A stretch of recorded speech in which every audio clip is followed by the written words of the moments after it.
Imagine, if you will, for a moment, class, the feeling of a cool, refreshing breeze, a grand pool of crystal clear water, the elated feeling of altitude atop a cloud. If you're imagining this in your mind, this is paradise. This is what people of the time period of the Reformation, what many Christians today still do, feels awaits the righteous in the afterlife. But how do we assure that even if we are religious, we are doing that religion correctly? It is this fundamental question that will launch one of the greatest events of activity in Europe's history, the Reformation. So, before we can begin any match, we must be introduced to the players. We have the papacy, Bishop of Rome, successor of St. Peter, and considered head of Christianity in the Western Europe. He also rules the Papal States in central Italy. The Holy Roman Empire is a large Germanic nation in Central Europe. The emperors, this massive amalgamated union, both feud with the Pope to their south and with the German electors, the nobles who elect them to this office within their own territory. Speaking of these German nobles, each of these nobles is trying desperately, frantically, to resist any attempts that the emperor has to govern them, and are angered over church taxes they feel robs them of their exchequers. The English monarchy has just emerged from the War of the Roses, a brutal and complex civil war.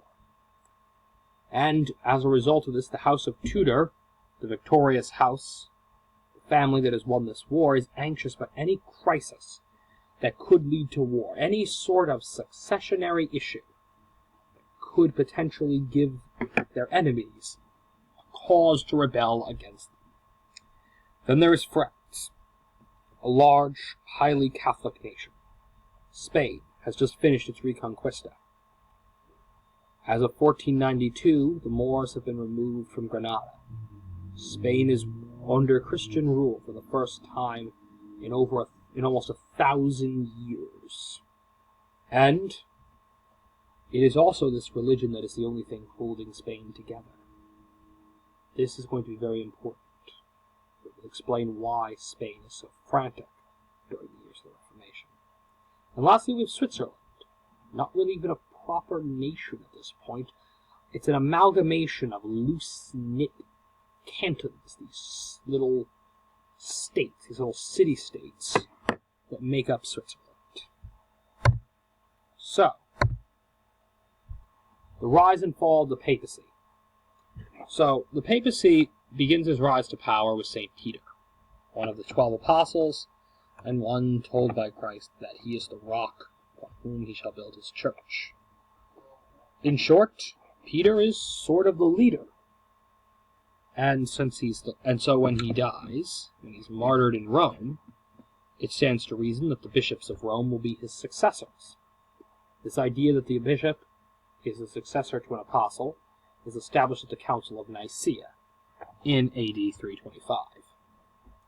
As the Middle Ages rolls on and Rome is fallen, the papacy continues to amass additional power. The Pope coronates Charlemagne as Emperor of the Romans. And when he does this, it cements an authority. The Pope can make and unmake emperors. The Cluniac monastery system, with these monasteries being personally gifted to the successors of St. Peter, these monasteries serve as the first units of the Church to consider the Pope a complete authority over them. The Crusades would not have been possible without the Pope's calling them, and the fact that they occurred is a testament to the willingness of the population to, at least at some level, regard the papacy. The universities, which are founded by the papacy and largely controlled by the Church, also developed the notion of papal plenitudinum potestatis, completeness or fullness of papal power. However, there are issues that undermine all of this. These include the Avian Papacy, a brief period where several French popes took up residence in Avignon, France, instead of in the city of Rome. Whether or not these popes were or were not under the thumb of the French monarch is still debated between religious and secular historians. What is clear on both sides, however, is the impression this made upon the public. After this was the Great Schism, which separated Europe into territories governed by 3 different popes, one in Rome, one in Avignon, and one in Pisa. This fact, this change, had a great deal of effect in destabilizing people's trust in the papacy, as well as the new idea of conciliarism, the idea of church councils being the regular way of governing the church, which emerged from the Council of Constance, which resolved the schism. And lastly, there were the Renaissance popes, hailing from large and ultimately somewhat shady families such as the Medicis and the Borgias. These popes often had reputations of corruption. As a result, people tended to lose faith in their spiritual abilities. All of this is to lead to the final match that strikes and lights the powder hold. In Wittenberg, 1517. The indulgence controversy has broken out. Now, an indulgence is a peculiar item, so let me try to explain it. Just as in modern Catholic tradition there is the idea of reconciliation and penance. After confessing one's sins to a priest, an individual is given a penance, some sort of good deed or prayer they're supposed to do in order to help attain forgiveness.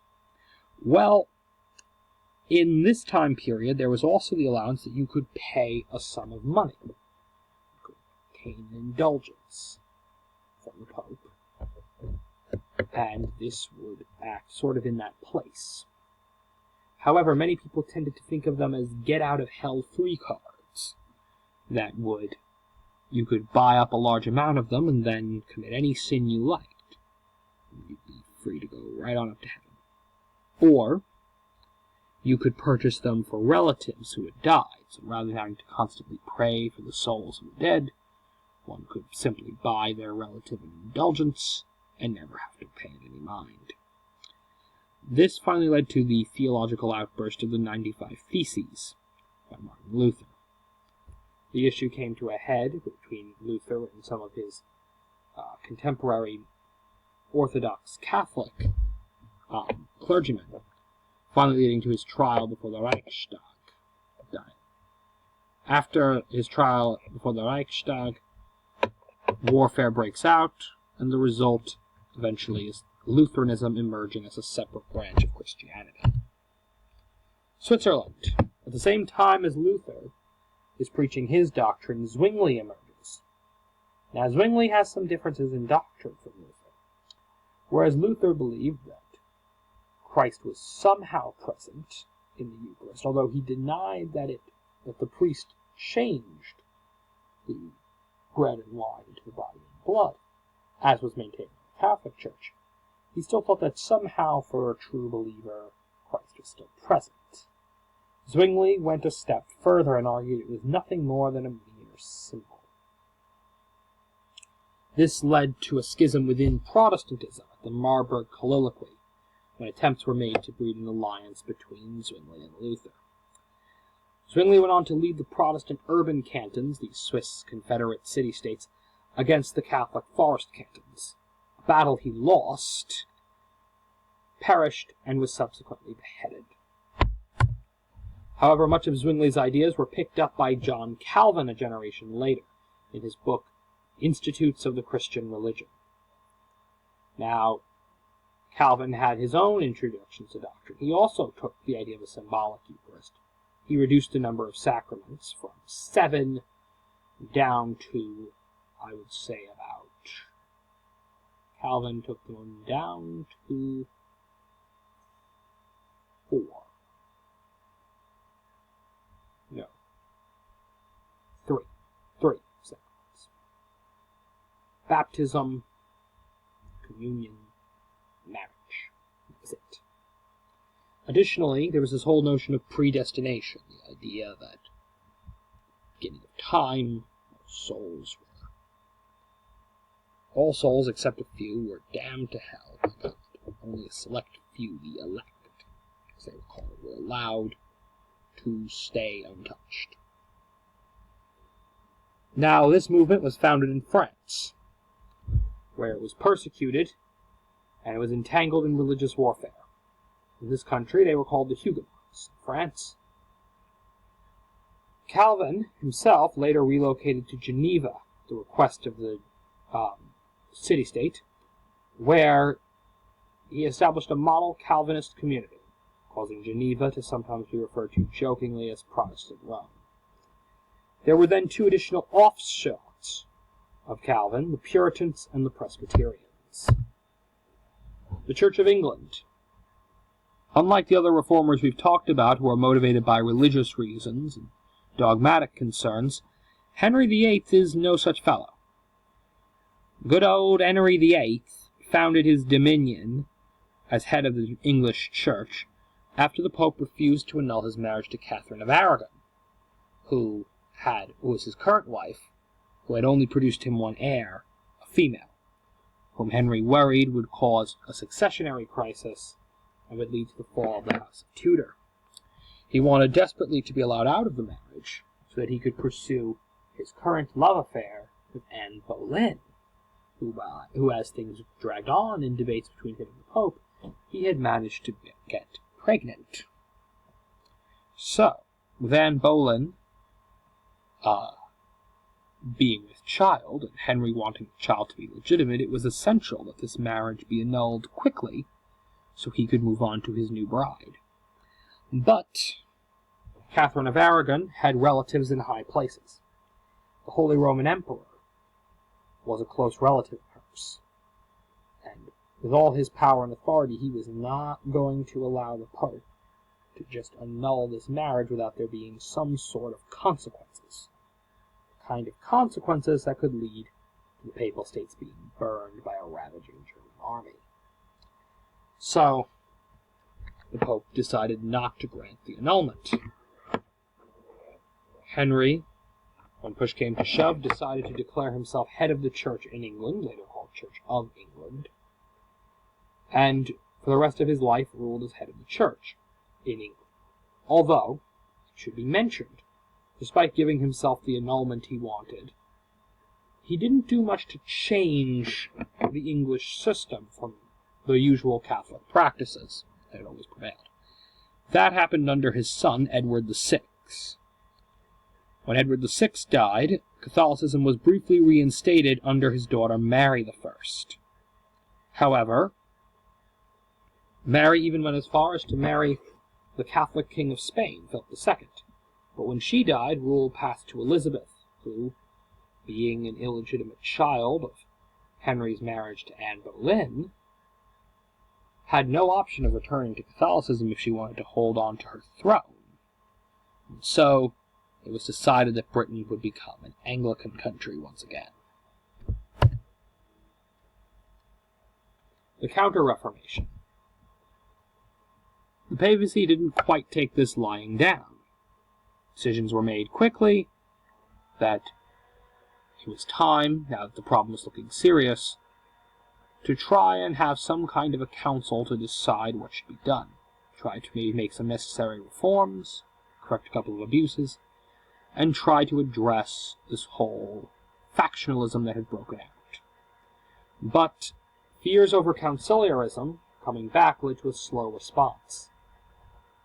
The council that was called the Council of Trent ultimately reaffirmed Catholic dogma, while correcting some of the worst abuses related to the indulgences. But by that time, a whole generation had grown up Protestant. It was no longer a question of bringing people back into the fold, it was a question of reconverting them from an alternate form of Christianity. Luckily, around the same time, St. Ignatius of Loyola, a former Spanish militaryman turned priest, founds the Society of Jesus, otherwise known as the Jesuits, who, with their grand devotion to the Pope and their willingness to spread